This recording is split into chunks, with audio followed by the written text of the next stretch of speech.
नमस्कार विद्यार्थी मित्रांनो, आज आपण मराठी लेखन विभागातील निबंध लेखन या घटकाचा अभ्यास करणार आहोत.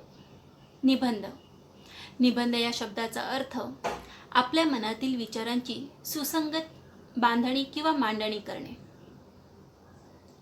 निबंध लेखनासाठी आपण अलंकारिक भाषेचा देखील वापर करू शकतो. निबंधाचे निरनिराळे प्रकार आहेत, जसे वर्णनात्मक निबंध, कल्पना विस्तार, प्रसंग लेखन, व्यक्तिचित्रण, आत्मकथन, वैचारिक निबंध इत्यादी. आज आपण वैचारिक निबंधाचे लेखन करणार आहोत. निबंध लेखन करत असताना आपल्याला निबंधाचा विषय नीट समजून घेणे आवश्यक आहे. जर आपल्याला निबंध लेखनाचा विषय व्यवस्थित समजला तरच आपण उत्तम निबंध लेखन करू शकतो. तर चला मग आपण निबंध लेखनाला सुरुवात करूया. निबंध लेखन. दिलेल्या मुद्द्यांच्या आधारे निबंध लेखन करा. आपल्याला काही मुद्दे दिलेले आहेत, त्या मुद्द्यांच्या आधारे आपल्याला निबंध लेखन करायचे आहे.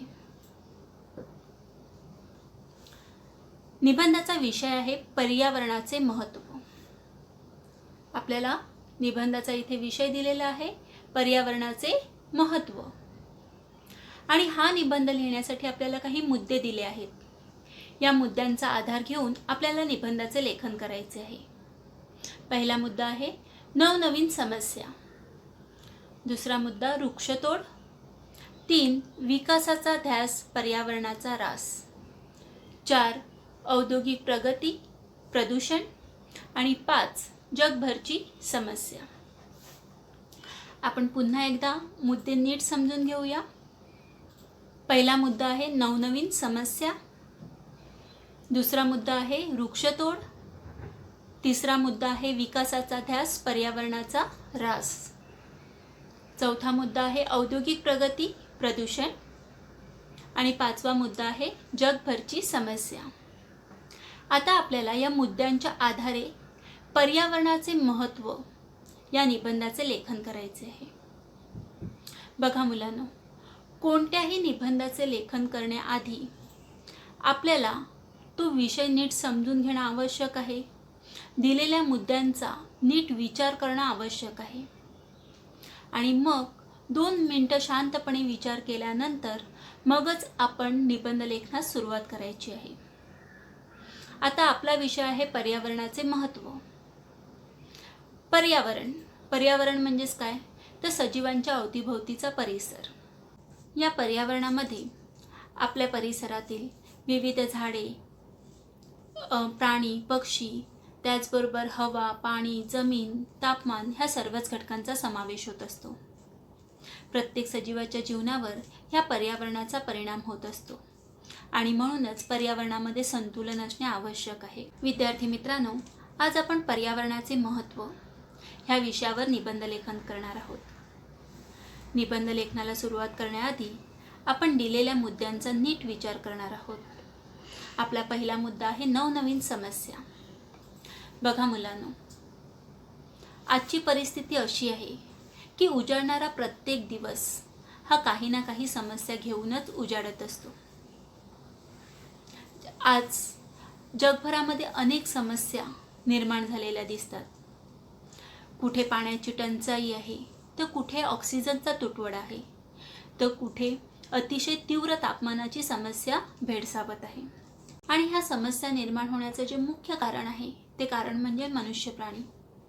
बघा मुलांनो, मनुष्य हा देखील निसर्गाचाच एक घटक आहे, पर्यावरणाचाच एक भाग आहे. त्याचबरोबर विविध प्रकारचे पक्षी, प्राणी हे देखील पर्यावरणाचे घटक आहेत. पूर्वी जर आपण पाहिलं तर मनुष्य प्राण्याच्या ज्या गरजा होत्या त्या अतिशय कमी होत्या आणि ह्या गरजा तो निसर्गाच्या सानिध्यातच राहून भागवत असे. पण जसजसा मनुष्य प्रगती करू लागला तसतसा मनुष्य हा प्राणी निसर्गाचा ऱ्हास करू लागला आणि निसर्गाचा ऱ्हास केल्यामुळे पर्यावरणाचे संतुलन बिघडू लागले. आणि त्याचा दुष्परिणाम हा फक्त मनुष्य प्राण्यालाच नाही, तर जंगलातील जे विविध प्राणी आहेत, पक्षी आहेत, त्यांनाही ह्याचा दुष्परिणाम भोगावा लागत आहे.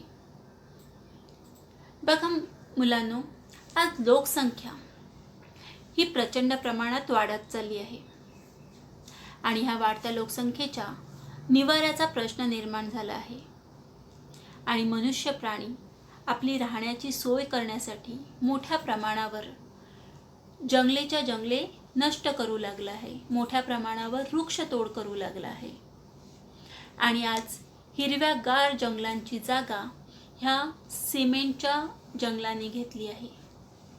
बघा, जेथे हिरवीगार जंगले होती ती जंगले मनुष्य प्राण्यांनी नष्ट करून त्या जागी उंच उंच अशा सिमेंटच्या इमारती उभारल्या आहेत.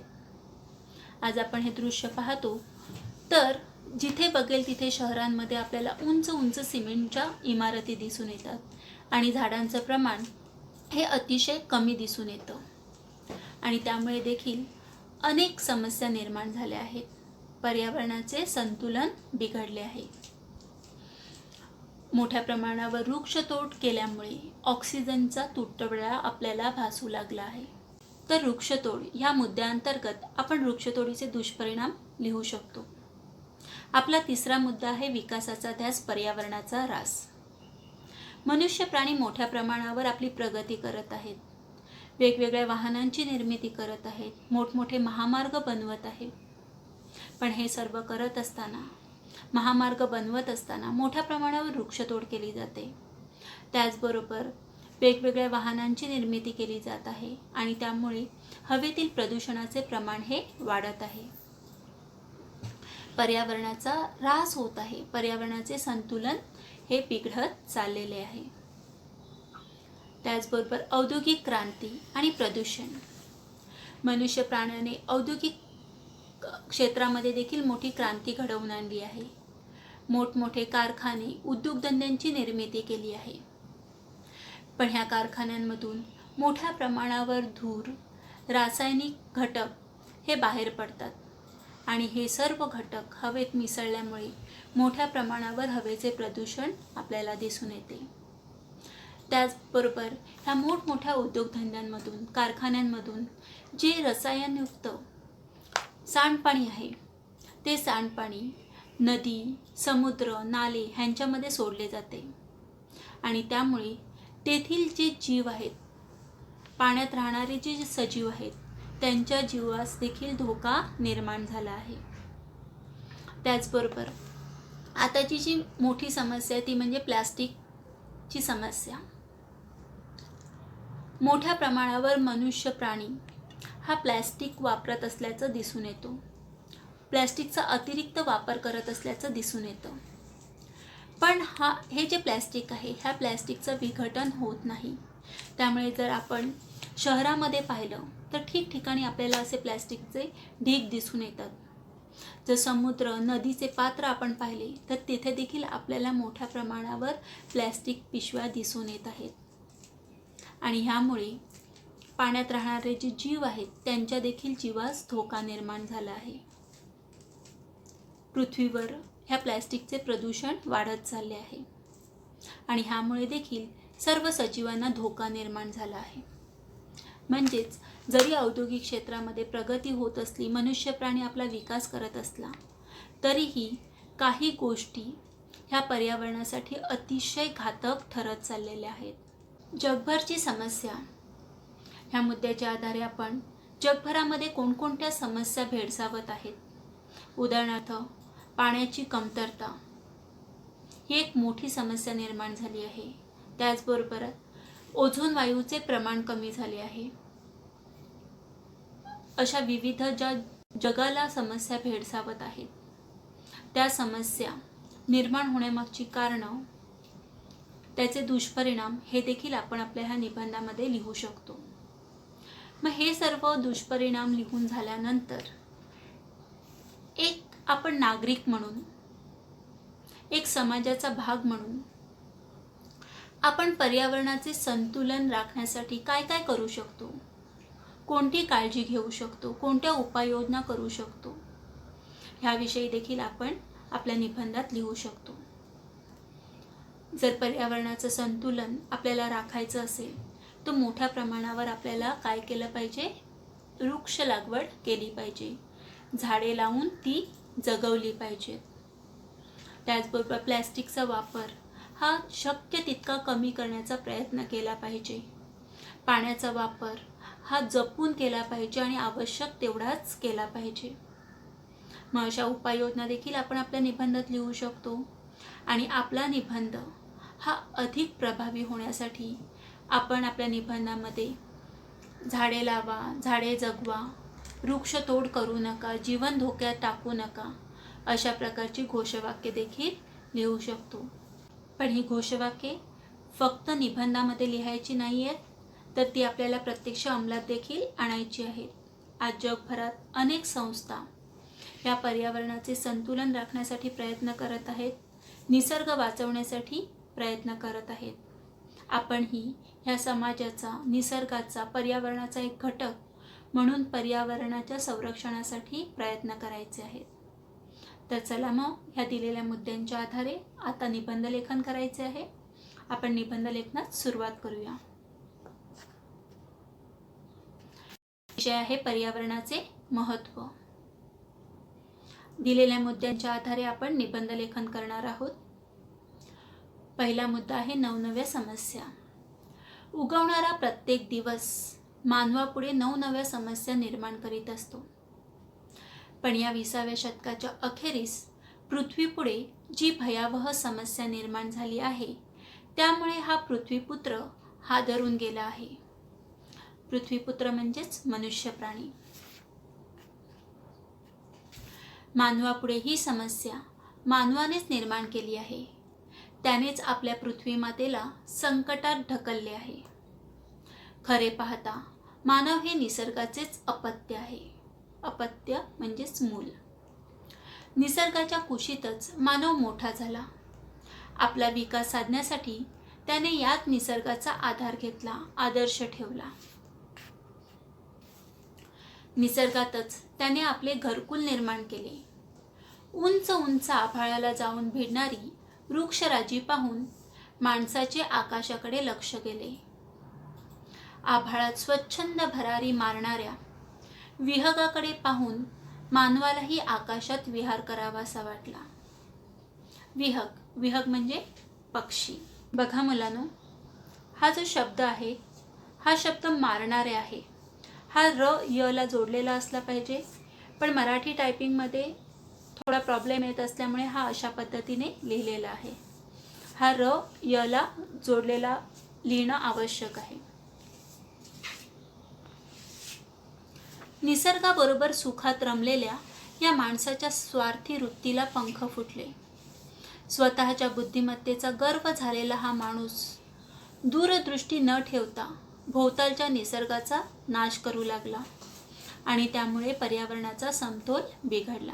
बघा, निसर्गाबरोबर सुखात रमलेला हा मनुष्य प्राणी जेव्हा स्वार्थीपणे फक्त स्वतःचा विचार करू लागला, त्यावेळी त्याने दूरदृष्टी न ठेवता, म्हणजे दूरचा विचार न करता, भविष्याचा विचार न करता भोवतालच्या निसर्गाचा नाश करायला सुरुवात केली आणि त्यामुळेच पर्यावरणाचा समतोल बिघडला आहे.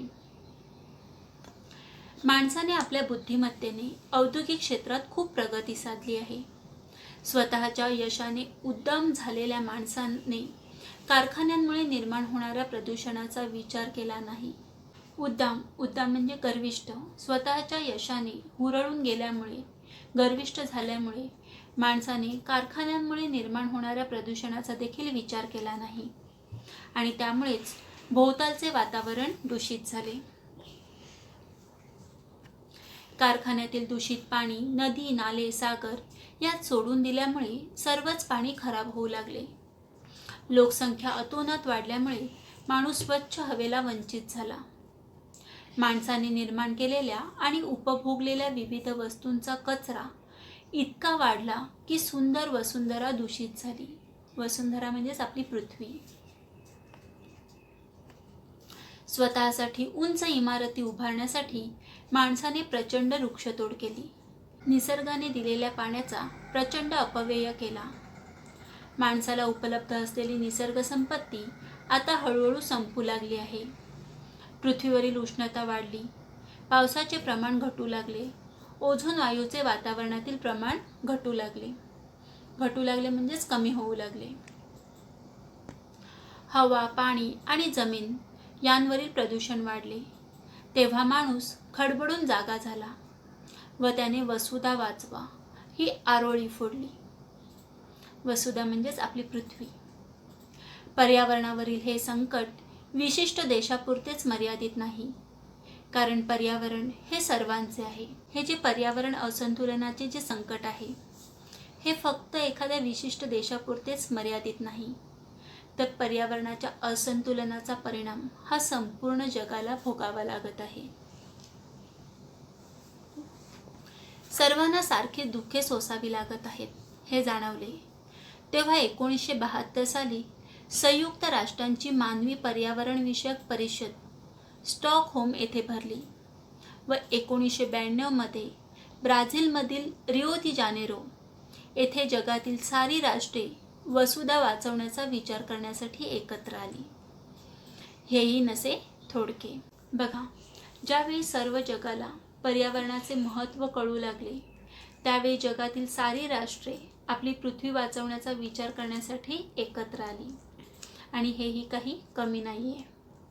तर मुलांनो, आपण देखील आपल्या पर्यावरणाचे संतुलन राखण्यासाठी पुढाकार घेतला पाहिजे, प्रयत्न केला पाहिजे. तर विद्यार्थी मित्रांनो, अशा प्रकारे दिलेल्या मुद्द्यांच्या आधारे तुम्ही पर्यावरणाचे महत्त्व ह्या विषयावर आधारित तुमच्या विचारानुसार तुमच्या शब्दामध्ये ह्या निबंधाचे लेखन करायचे आहे. निबंध तुम्हाला तुमच्या मराठी व्याकरण वहीत लिहायचा आहे. धन्यवाद.